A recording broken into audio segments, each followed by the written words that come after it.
ہم جناب حور علیہ الصلوۃ والسلام کے لیے عام طور پر تذکرہ کرتے ہیں، اور جب بھی حور علیہ الصلوۃ والسلام کا تذکرہ ہوتا ہے تو فوراً ایک ہوپ ہمارے اندر بھی جاگ جاتی ہے کہ شاید مثلا کبھی حور جیسا نصیب شاید ہمیں بھی عطا ہو جائے۔ عزیزان من، کسی بھی خوش فہمی میں رہنے کی ضرورت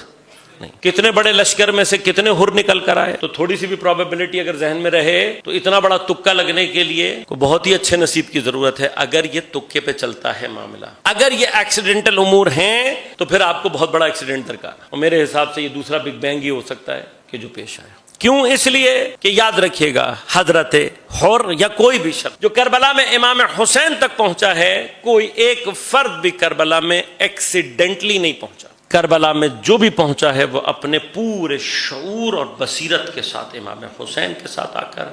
ملا۔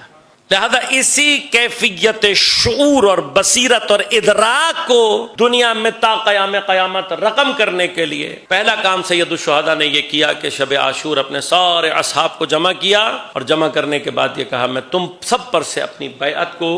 اٹھاتا ہوں، یہ صرف میرے خون کے پیاس ہیں، انہیں صرف مجھ سے سروکار ہے، تم میں سے جو جانا چاہتا ہے چلا جائے۔ جب اصحاب نے حرکت نہیں کی تو امام نے کہا کہ